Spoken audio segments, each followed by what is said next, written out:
एक उम्मीद सुनहरे ख्वाबों की जो आपने देख रखे हैं अपने बच्चों के लिए, सुनहरे कल की सूरत में। उस सुनहरे कल के लिए हम संवारते हैं आपके बच्चों का मुस्तकबिल। यूनिक ग्रुप ऑफ इंस्टीट्यूशन गुज़िश्ता 33 वर्षों से दिखा रहा है रास्तों को मंजिल, उम्मीद को रोशनी, इल्म से अमल की रवायत, बच्चों के रोशन मुस्तकबिल का जामिन।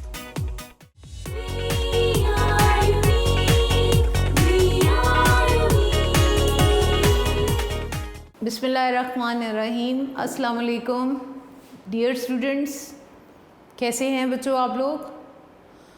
सेकेंड 50% में हम लोग एंजाइम्स का चैप्टर प्रीवियस लेसन में कंप्लीट कर लिया था। प्रीवियस लेसन में हमने देखा कि एंजाइम रिएक्शन कैसे करती हैं। That was named as mechanism of enzyme action. और उसमें हमने ये देखा कि एंजाइम सबस्ट्रेट को पहले तो अपने साथ अटैच करते हैं, एक कॉम्प्लेक्स स्ट्रक्चर बनाते हैं that is named as ES complex. और फिर वो ES कॉम्प्लेक्स जब ब्रेक होता है तो product is formed and enzyme is released. फिर हमने दो बहुत ही स्पेशल मॉडल पढ़े थे। First one named as lock and key model and the second one is named as induced fit model. Lock and key model वो ये कह रहा था कि इस मॉडल के मुताबिक जो जर्मन केमिस्ट एमल फिशर ने एक्सप्लेन किया था, both enzyme and substrate possess specific shapes, दोनों की ही ख़ास शेप्स होती हैं जो कि एक दूसरे में फिट हो जाती हैं, ठीक है। And this model explain enzyme specificity. जबकि दूसरी तरफ induced fit model introduced by American biologist Daniel Koshland in 1958, उन्होंने ये कहा था कि active sites are not rigid structure, rigid नहीं होती हैं but they can be moulded, यानी एक्टिव साइट बहुत सख्त नहीं होती हैं, उनको हम अपनी सबस्ट्रेट के मुताबिक उसको शेप को चेंज किया जा सकता है, मोल्ड किया जा सकता है। And induced fit model was more acceptable than lock and key model. फिर उसके बाद हमने बच्चों स्पेसिफिसिटी ऑफ एंजाइम्स को डिस्कस किया था कि enzymes are very specific for the type of the reaction and for the nature of the substrate and there are 2000 known enzymes. ये MCQ तो बहुत बार आ चुका है कि एंजाइम की नेचर क्या है, प्रोटीन। और दूसरा कितने एंजाइम्स हैं जो कि जिनके बारे में स्टडी किया जा चुका है, 2000 नॉन एंजाइम्स आर देयर। जी बच्चों, अब हमारी एक्सरसाइज के जो MCQs हैं फर्स्ट ऑफ ऑल उनको देख लेते हैं। जितने भी शॉर्ट और जितने भी लॉन्ग जिस टॉपिक के जिस तरह से पॉसिबल थे वो साथ साथ डिस्कस किए हैं, आप उनको साथ ही मार्क किया करें, ठीक है। तो एट द एंड एक्सरसाइज के MCQs हैं, what is true about enzymes. This is given on page 115 on your textbook. वैसे तो हमारे नोट्स में इनके आंसर्स और इन बुक के MCQs के अलावा पूरे चैप्टर को ही उन्होंने MCQs की फॉर्म में एक्सप्लेन किया है। That is very effective for you people कि आप अगर उन MCQs को गो थ्रू कर लेते हो तो आपका MCQs का पोर्शन पूरे चैप्टर्स का तैयार हो जाता है, ठीक है बेटे। What is true about enzymes? They make biochemical reactions to proceed spontaneously. They lower activation energy of a reaction. They are not very specific in their choice of substrate. They are needed in large quantities. Bete, second one, B is the right answer. They lower the activation energy of the reaction. हमने start में पढ़ा था कि enzymes are very crucial to metabolic reaction because they lower the need of activation energy. क्योंकि enzymes जब reaction में शामिल हो जाते हैं तो रिएक्शन को स्टार्टिंग एनर्जी की ज़रूरत बहुत कम पेश आती है। lower the activation energy of a reaction. B is the right answer. Now second MCQ, to what category of molecules do enzymes belong? ये frequently asked, very important MCQ. Carbohydrate nature है, lipids हैं, nucleic acid है या proteins हैं? Yes, enzymes are proteins. D option. What is true about cofactors? Cofactors के लिए कौन सी स्टेटमेंट ट्रू है? Break hydrogen bonds in protein, hydrogen bond को तोड़ता है प्रोटीन में। Help facilitate enzyme activity, enzyme action को होने में मदद करता है। Increase activation energy, are composed of proteins. पहली बात तो ये कि enzymes are cofactors are non protein molecules, ठीक है। और A, C, D are not true about the cofactors. B option is the right answer. Help to facilitate enzyme activity. ये enzyme activity को, एंजाइम के काम करने में उसको फैसिलिटेट करते हैं cofactors, and they are non protein molecules, non protein होते हैं और बाय नेचर ऑर्गेनिक भी होते हैं और इनऑर्गेनिक भी होते हैं। हम ये पॉइंट डिटेल से पढ़ चुके हैं। और हमें ये भी पता है कि कोफैक्टर्स, जो ऑर्गेनिक कोफैक्टर्स हैं, फर्दर 2 टाइप्स के होते हैं, प्रोस्थेटिक ग्रुप और कोएंजाइम्स। जो प्रोस्थेटिक ग्रुप होता है वो टाइटली अटैच होता है, टाइटली बाउंड होता है विद एंजाइम, और जो कोएंजाइम होता है वो लूजली अटैच होता है। ये मैं इसलिए बता रही हूँ क्योंकि हमारा अगला MCQ प्रोस्थेटिक ग्रुप का है।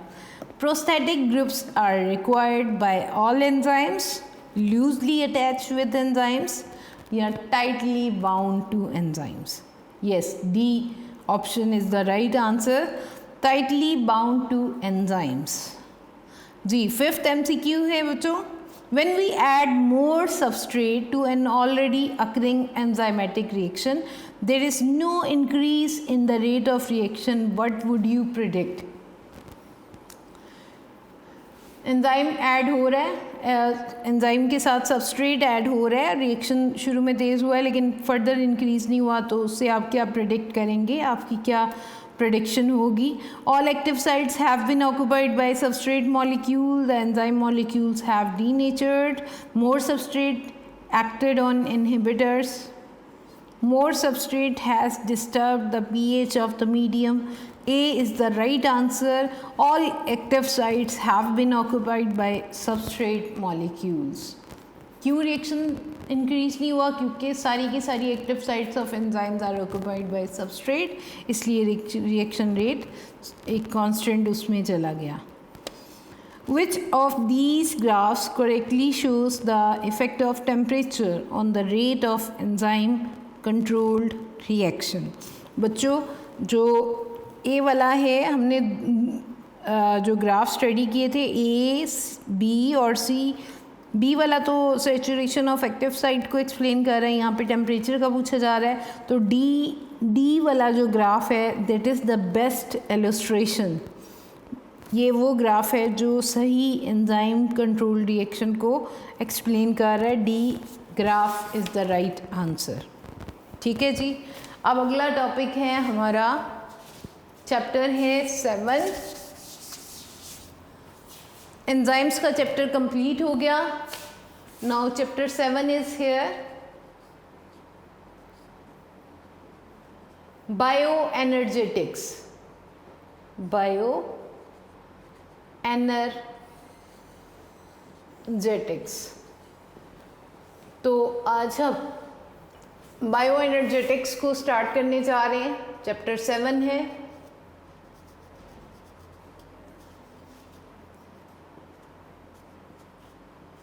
बच्चों, चैप्टर 4 आपको अगर रिकॉल करें तो ऑल टू ऑल सेल के बारे में था, सेल बायोलॉजी। ठीक है, हमने ये देखा सेल की स्ट्रक्चर कैसी है, कौन कौन सी ऑर्गेनेल्स हैं, क्या काम कर रही हैं, किस शेप में पाई जाती हैं। फिर हमने सेल के स्पेशल फंक्शंस स्टडी किए। ठीक है, सेल के अंदर सेल की स्ट्रक्चर क्या है, सेल के फंक्शंस क्या हैं, ये सब हमने चैप्टर 4 में स्टडी कर लिया। अब चैप्टर 7 में हमें मेटाबॉलिक रिएक्शंस के बारे में पता चल गया। We know about the enzymes कि लिविंग थिंग्स के अंदर ज़्यादा बायोकेमिकल रिएक्शंस जो हैं वो एंजाइम्स की हेल्प से ही होते हैं, और एंजाइम की वर्किंग भी हमने स्टडी कर ली। याद रखिएगा, सेल्स के अंदर, लिविंग बॉडीज़ के अंदर लातादाद रिएक्शंस हो रहे हैं, इतने रिएक्शंस हैं, हर वक्त हो रहे हैं, और मेटाबॉलिक रिएक्शंस को आपको पता है कि हमने दो बड़ी कैटेगरीज में रखा था, एनाबॉलिक एंड कैटाबॉलिक रिएक्शंस। तो बच्चों ये जो रिएक्शंस हैं ये हर वक्त लाइफ के अंदर हो रहे हैं, सेल्स के अंदर, लिविंग ऑर्गेनिजम्स के अंदर होते हैं। तो यहाँ पे स्टार्ट में वो ये कह रहे हैं कि cell work as an open system, again introduce करवा रहे हैं, cell works as an open system. ये बात हमने चैप्टर 4 में डिस्कस की थी, cell works as an open system. Open system के तौर पे कैसे काम करता है, ये बहुत सारे मटेरियल्स को अपनी एनवायरनमेंट से इनटेक करता है, ले लेता है एनवायरनमेंट से, फिर उन मटेरियल्स को, उन सब्सटेंसेस को, उन मॉलिक्यूल्स को सेल के अंदर लेके जाता है, रिएक्शन करता है with the help of certain enzymes, certain organelles. ये रिएक्शन कंप्लीट होता है और सब वो जो मॉलिक्यूल्स जो उसने एनवायरनमेंट से लिए होते हैं उसको ब्रेक करता है इनटू 2 कंपाउंड्स, और प्रोडक्ट्स होते हैं या एक्स्ट्रा कंपाउंड्स होते हैं, सरप्लस कंपाउंड्स होते हैं। जो प्रोडक्ट्स होते हैं उनको वो सेल खुद भी यूज़ करता है, दूसरे सेल्स को भी देता है, जबकि जो सरप्लस कंपाउंड्स होते हैं, वेस्ट कंपाउंड्स होते हैं, उनको सेल से बाहर एक्सक्रीट आउट कर देता है। In this way, cell work as an open system. हर वक्त ये जो रिएक्शंस हो रहे हैं, हमने कहा था मेटाबॉलिक रिएक्शंस या तो एनाबॉलिक होते हैं या कैटाबॉलिक होते हैं। आपने जब डेफिनेशन पढ़ी थी एनाबॉलिज्म की और कैटाबॉलिज्म की तो उनको ज़रा रिकॉल कर लेते हैं। एनाबॉलिक रिएक्शंस में larger molecules are synthesised and energy is used, energy is utilised, while in catabolic reactions larger molecules are broken down and energy is released. Anabolic reactions जब भी होंगे वो रिएक्शन एनर्जी को खर्च करेंगे और कैटाबॉलिक रिएक्शंस एनर्जी रिलीज़ करेंगे। यानी कि जो भी रिएक्शंस होते हैं उनका एनर्जी के साथ कोई ताल्लुक़ है, या तो उनको एनर्जी चाहिए होगी या वो एनर्जी प्रोड्यूस करेंगे, एनर्जी रिलीज़ करेंगे। अब ये जो लिविंग थिंग्स के अंदर एनर्जी प्रोड्यूस होती है ये 2 फॉर्म्स में रहती है, एग्जिस्ट करती है। तमाम लिविंग ऑर्गेनिजम्स में energy exist in 2 forms. Energy exist in 2 forms in all living organisms. जो भी एनर्जी होगी 2 फॉर्म्स में एग्जिस्ट करेगी।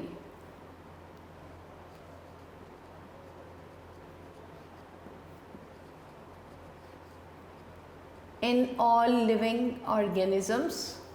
फर्स्ट वन है बच्चों काइनेटिक एनर्जी, या वो काइनेटिक एनर्जी होगी, काइनेटिक एनर्जी की फॉर्म होगी। ये वो एनर्जी है, the energy which is used in active working. Active kinetic energy, the energy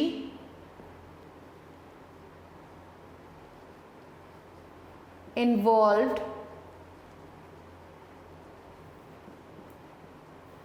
in active working. Active working। और दूसरी है जी potential energy. Potential energy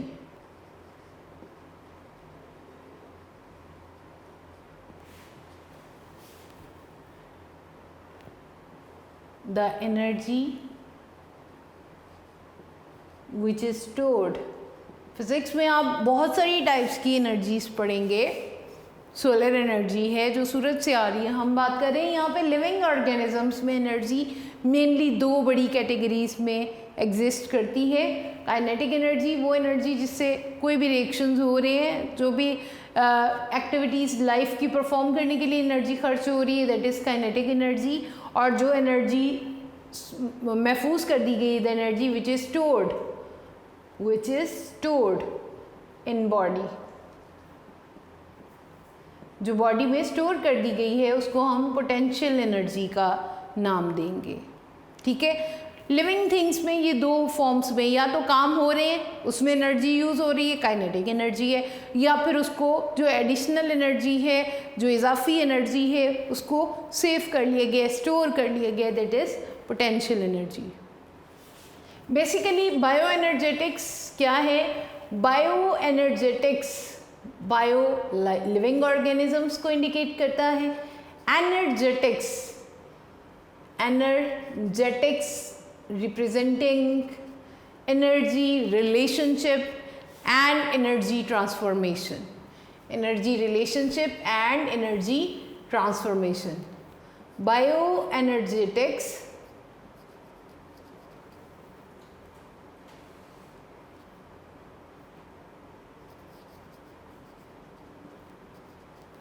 is the study, basically ये ब्रांच है बायो की, is the study of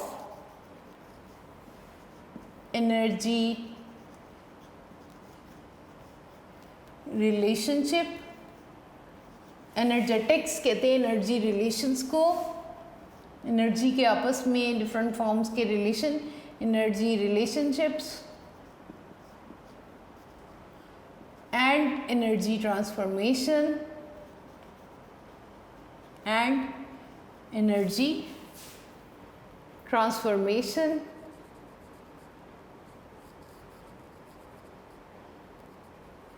हम यहाँ पे एनर्जी के रिलेशन और एनर्जी की कन्वर्जन्स, ट्रांसफॉर्मेशन, कन्वर्जन को डिस्कस करेंगे इन living organisms.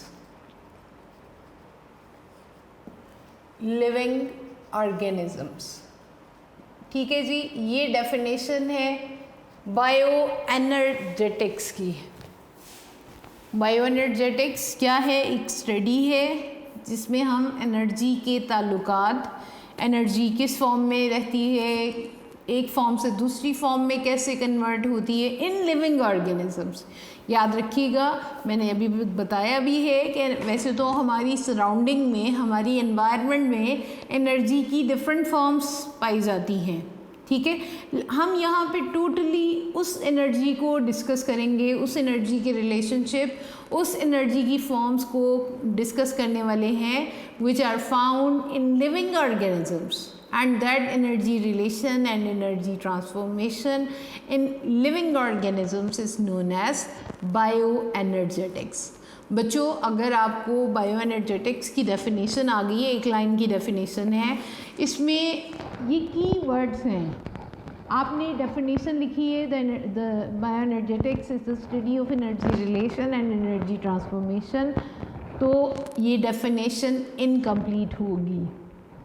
Bio indicating living organisms, life, ठीक है, तो बायो एनर्जेटिक्स रेफरेंस दे रहा है एनर्जी रिलेशन और energy transformation in the living organisms. अब सबसे पहले एनर्जी कैप्चर करने वाले कौन हैं? हम जानते हैं कि हम दो तरह के ऑर्गेनिजम्स पाए जाते हैं, one are autotrophs and the other one are heterotrophs. अब कुछ प्लांट्स हैं, plants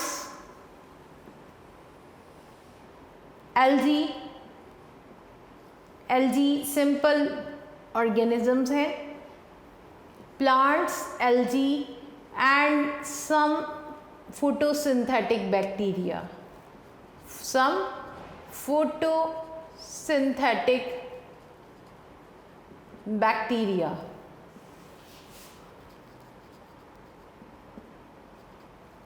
have ability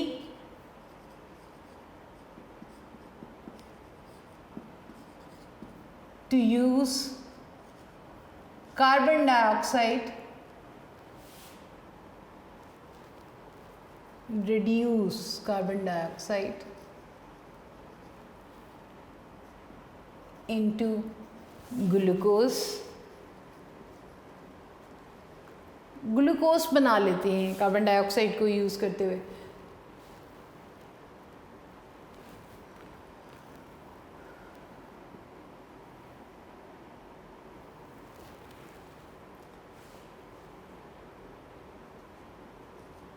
by using water, sunlight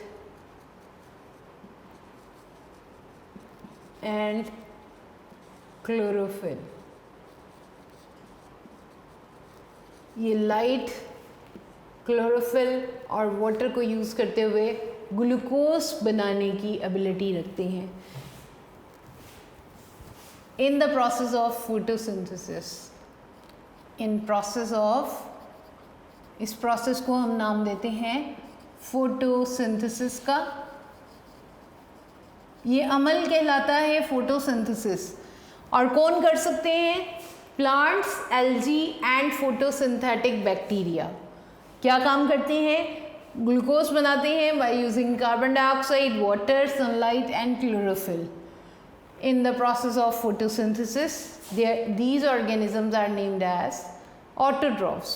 ये बुक में यहाँ पे autotroph की टर्म यूज़ तो नहीं हुई है, लेकिन आप यहाँ पे ये लिख सकते हैं, these organisms are autotrophs। जबकि दूसरी तरफ कुछ organisms ऐसे भी हैं जो अपनी खुराक खुद नहीं बना सकते हैं। animals, fungi and non photosynthetic bacteria. याद रखिएगा, बैक्टीरिया में बहुत सारी वैरायटी पाई जाती है। कुछ बैक्टीरिया वो होते हैं जो फोटोसिंथेसिस करते हैं and they are categorised in autotrophs, और जबकि कुछ बैक्टीरिया ऐसे हैं जो खुद अपनी खुराक तैयार नहीं करती हैं। नॉन फोटोसिंथेटिक बैक्टीरिया उनको कहा जाता है, non photosynthetic bacteria. Animals, fungi and non-photosynthetic bacteria do not prepare their food. ये अपनी खुराक खुद नहीं बना सकते हैं and obtain from others. ये बताना इसलिए ज़रूरी है, हम एनर्जी के हवाले से डिस्कस करेंगे कि जब उनको फूड मिल जाती है या वो बना लेते हैं तो फिर क्या करते हैं, फूड उससे एनर्जी कैसे लेते हैं। कहते हैं कि प्लांट्स, एल्गी, फोटोसिंथेटिक बैक्टीरिया ये तो अपनी खुराक खुद बनाते हैं, जबकि animals, fungi and non photosynthetic bacteria do not prepare their food and obtain from others. ये दूसरों से अपनी खुराक को लेते हैं। अब ऑर्गेनिजम्स चाहे खुद खुराक बना रहे हैं, सिंथेसाइज कर रहे हैं, या दूसरों से ले रहे हैं, उस एनर्जी के अंदर ग्लूकोज, जो बेसिकली ग्लूकोज है या कार्बन, हाइड्रोजन, ऑक्सीजन का कॉम्बिनेशन है, तो उसके अंदर जो बॉन्ड पाया जाता है उसको तोड़ देते हैं। ऑर्गेनिजम्स उसके ऊपर डिफरेंट रिएक्शंस करते हैं और उसके अंदर जो भी बॉन्ड है उस बॉन्ड को तोड़ देते हैं और उससे जो एनर्जी मिलती है काइनेटिक एनर्जी में कन्वर्ट कर देते हैं।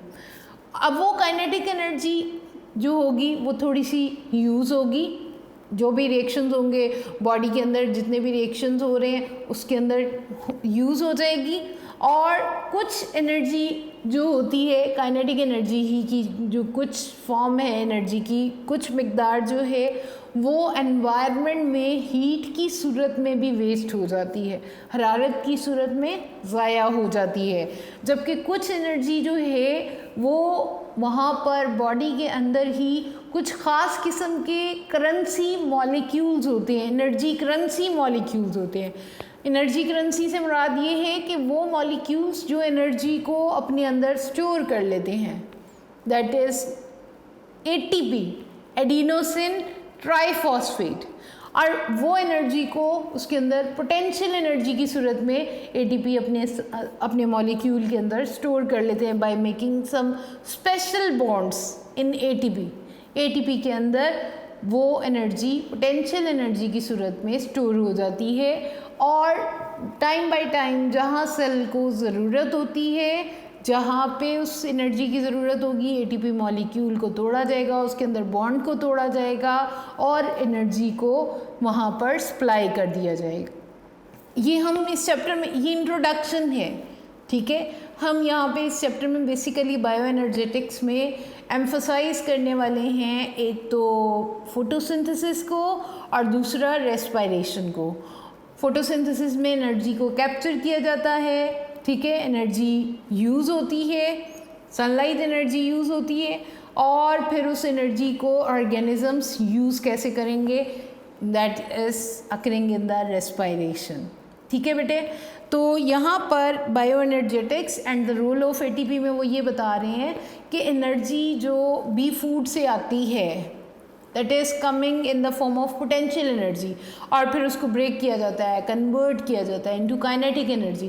काइनेटिक एनर्जी को फिर यूज़ किया जाता है एक्टिव फंक्शंस में, ग्रोथ, रिप्रोडक्शन, डेवलपमेंट, मूवमेंट, जो जो बॉडी के फंक्शंस हैं उसमें वो एनर्जी काइनेटिक एनर्जी की सूरत में इस्तेमाल होती है। उसके बाद क्या होता है कि कुछ एनर्जी हीट की सूरत में एनवायरनमेंट में वेस्ट हो जाती है, और कुछ एनर्जी एडिशनल एनर्जी जो होती है उसको स्टोर कर दिया जाता है into ATP molecules in the form of potential energy। कुछ ख़ास बॉन्डिंग पैटर्न होता है, आपने केमिस्ट्री में आई होप के बॉन्ड्स पढ़े होंगे। बॉन्ड्स क्या होते हैं, कोवेलेंट बॉन्ड होते हैं, आयोनिक बॉन्ड होते हैं। जब डिफरेंट एटम्स डिफरेंट वे से कंबाइन करते हैं they make an association that is named as bond, ठीक है। और असल में ये कुछ ऐसी एसोसिएशन होती है जो अपने अंदर कुछ ख़ास मकदार में एनर्जी को स्टोर कर लेती है, और वो एनर्जी फिर time by time different reactions में हिस्सा लेती रहती है in the form of breaking of bonds और in the form of joining of formation of bonds, ठीक है बेटे। इसी पैटर्न को फ्लो चार्ट की सूरत में भी दिखाया गया, ये भी देख लेते हैं। जी बच्चों, यहाँ पे फ्लो चार्ट की सूरत में एनर्जी ट्रांसफॉर्मेशन बताई जा रही है। सबसे पहले जैसा कि मैंने अभी आपको स्टार्ट में बताया है, यहाँ तो ऑर्गेनिजम्स खुद फूड बनाते हैं by the process of photosynthesis, reduction of carbon dioxide into food stuff. Food stuff यहाँ पे दिखाया जा रहा है CHO, that is indicating the bonding in the glucose, ठीक है। और ये ग्लूकोज बनाने वाले ग्रीन प्लांट्स हैं, और ये एनर्जी को लेते हैं, सूरज से लेते हैं, सनलाइट लेते हैं, ठीक है। सनलाइट एनर्जी को गेन करेंगे सिंपली कि फोटोसिंथेसिस के ज़रिए से मेनली उसको बॉन्ड को बना रहे हैं, और दूसरे ऑर्गेनिजम्स भी उसी फूड को लेंगे। Then oxidation of foodstuff to release energy, उस जो भी बॉन्ड जो उस फूड स्टफ के अंदर पाया जा रहा है उसको ब्रेक किया जाएगा और एनर्जी रिलीज़ होगी, ठीक है। फोटोसिंथेसिस में सिंपली मैं ये कह सकती हूँ कि ये फूड तैयार हुई है, और दूसरे ऑर्गेनिजम्स चाहे वो हेटेरोट्रॉफ्स हैं वो उस फूड को यूज़ करेंगे उन ग्रीन प्लांट्स को खाकर, और CHO फूड जो है वो उनके बॉडी का हिस्सा भी बन जाएगी। फिर रेस्पिरेशन होगी, this is the step indicating respiration. ये बुक में नहीं बताया हुआ लेकिन आपको एक्सप्लेन कर रही हूँ कि ये रेस्पिरेशन है, oxidation of food to release energy. अब वो एनर्जी जो रिलीज़ होगी वो बहुत सारी हीट की सूरत में, आप ये देख लें कि एनर्जी मुसलसल बहुत सारे कामों में खर्च तो हो रही होती है, लेकिन ये नहीं है कि एक एनर्जी जैसे ही रिलीज़ हुई है वो एज इट इज़ दूसरे काम में खर्च हो जाएगी, नहीं, बल्कि हीट की सूरत में बहुत सारी एनर्जी मुसलसल वेस्ट होती है। उसके बाद बेटे वो एनर्जी जो स्टोर की जाएगी इन द फॉर्म ऑफ ATP। यहाँ पे हम बहुत डिटेल से इसी चैप्टर में ATP कैसे किस फॉर्म में एनर्जी रिच होते हैं और किस फॉर्म में एनर्जी पुअर कंपाउंड्स होते हैं, एक इसी की फॉर्म है ADP, एडिनोसिन डाइफॉस्फेट, जिसके अंदर 2 फॉस्फेट के मॉलिक्यूल होते हैं, और जो ATP होता है एडिनोसिन ट्राइफॉस्फेट, इसके अंदर फॉस्फेट के 3 मॉलिक्यूल्स होते हैं, एडिनोसिन ट्राइफॉस्फेट मॉलिक्यूल। अब यहाँ पे वो ये बता रहे हैं कि ADP एडिनोसिन डाइफॉस्फेट जब इनऑर्गेनिक फॉस्फेट के साथ मिलता है तो it is converted into ATP adenosine triphosphate, di से ट्राई में कन्वर्ट होके ये अपने अंदर एनर्जी को स्टोर कर लेता है। होता क्या है, एक फॉस्फेट, जब इनऑर्गेनिक फॉस्फेट इसमें ऐड होता है तो एक बॉन्ड मज़ीद बन जाता है जिससे इसके अंदर एनर्जी स्टोर हो जाती है। अब वो एटीपी डिफरेंट पर्पसेस में बॉडी में यूज़ हो सकते हैं, like active transport, like maintenance of body, और डिफरेंट केमिकल रिएक्शंस में ये यूज़ होंगी ये एटीपीज़। इसके साथ ही साथ में यहाँ पर भी हीट की सूरत में भी ये वेस्ट दिखाया जा रहा है। आप ये समझ लो कि 10% जो है एनर्जी एक लेवल से दूसरे लेवल में कन्वर्ट होती है, चेंज होती है, यूज़ होती है। बाकी की जो ज़्यादा एनर्जी जो है वो हीट की सूरत में वेस्ट होती है।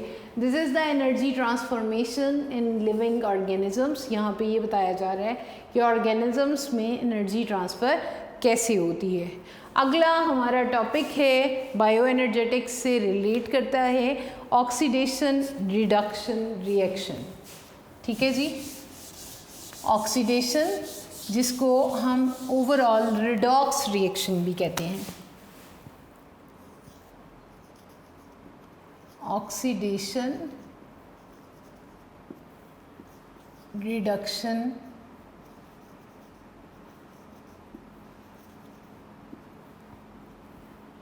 रिएक्शन।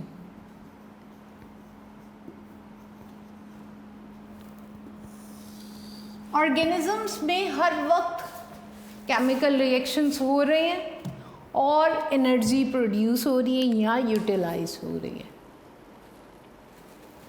हर वक्त ऑर्गेनिजम्स को एनर्जी की ज़रूरत है, हर वक्त, चाहे वो रिप्रोडक्शन का प्रोसेस है, मूवमेंट है, डेवलपमेंट है, ग्रोथ है। ये तो बड़े बड़े प्रोसेस हैं। लाइफ की जो डेली एक्टिविटीज़ हैं उनको गुजारने के लिए भी मैक्सिमम अमाउंट ऑफ एनर्जी की ज़रूरत होती है। अब वो रिएक्शंस जो एनर्जी प्रोड्यूस कर रहे हैं वो कौन से हैं? वो कहते हैं ये oxidation reduction reaction are the source of energy.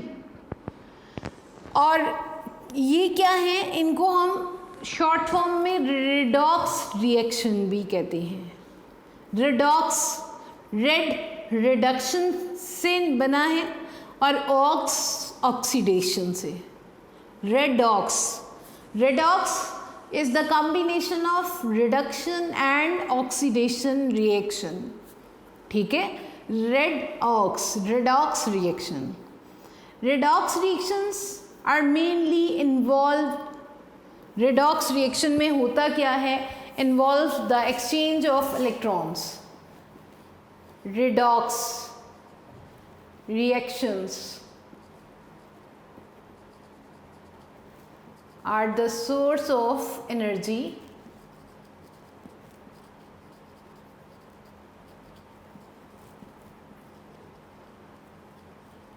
because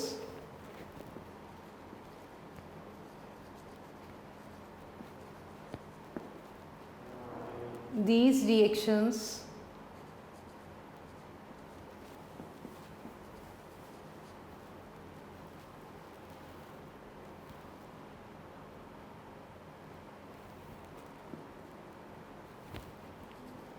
exchange of electrons। In reactions में इलेक्ट्रॉन्स का एक्सचेंज होता है, या तो इलेक्ट्रॉन्स लॉस्ट होते हैं या गेन होते हैं। इस वजह से are the source of energy, क्योंकि ये रिएक्शन क्या है, exchange of electrons. In these reactions exchange of electrons occur. अब redox reaction are the source of energy, क्योंकि रिडक्शन रिएक्शन क्या होते हैं, रिडक्शन एंड ऑक्सीडेशन, ये वो टर्म्स हैं बच्चों जो बहुत बार एग्जाम्स में आती हैं। हमारी बुक में उन्होंने बहुत ही मुख्तसर सी डेफिनेशन दी है, हमने उसी को ही सिर्फ फॉलो करना है। वैसे तो इसके 2 स्टेप्स दो और भी हैं, लेकिन मैं आपको इतना ही कहूँगी कि आपने सिर्फ यही याद रखना है। तो the gain of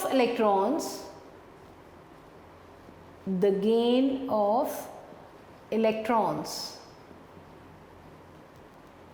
in an atom is known as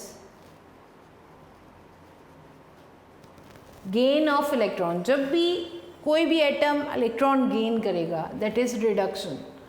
gain of electrons in atom is known as reduction.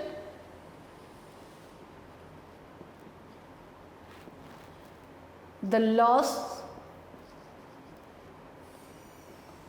of electrons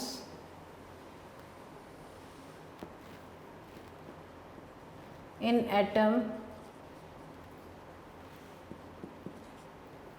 is known as oxidation. यहाँ पे हमारी बुक में उन्होंने फ्लो चार्ट की सूरत में ऑक्सीडेशन और रिडक्शन को एक्सप्लेन किया है. एक एटम है ए और उसके पास ये इलेक्ट्रॉन्स हैं. इलेक्ट्रॉन्स के ऊपर नेगेटिव चार्ज होता है और जब ऑक्सीडेशन रिएक्शन होगा तो क्या होगा कि इसके इलेक्ट्रॉन्स जो हैं वो लॉस हो जाएंगे. This is the oxidation reaction. जबकि दूसरी तरफ एक कंपाउंड है बी,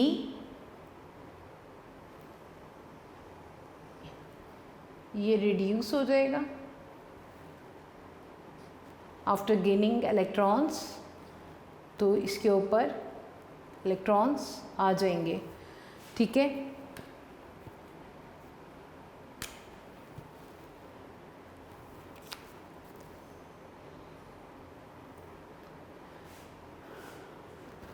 This is oxidation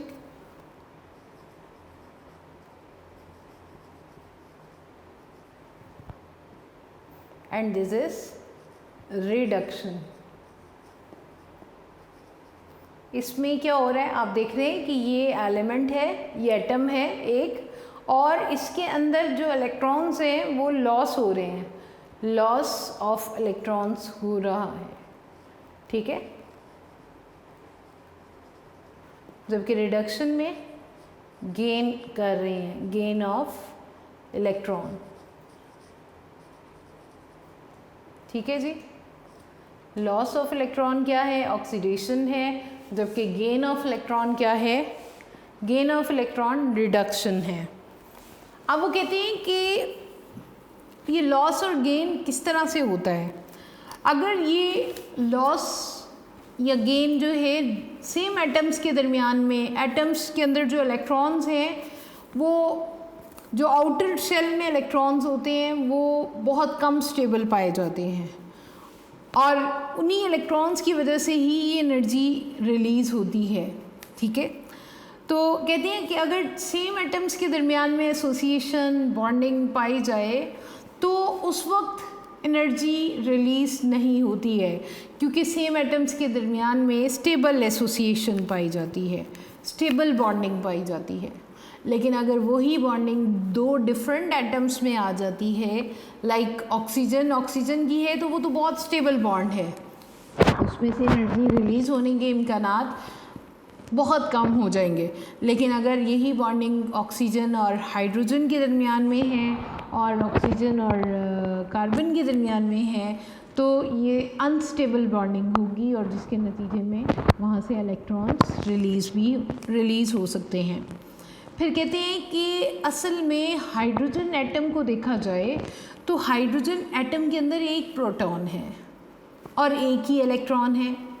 यानी कि एक इलेक्ट्रॉन, अगर वो एटम, हाइड्रोजन का एटम एक इलेक्ट्रॉन लॉस करता है तो एक इलेक्ट्रॉन लॉस करता है, it means the loss of hydrogen atom भी हो सकता है ये.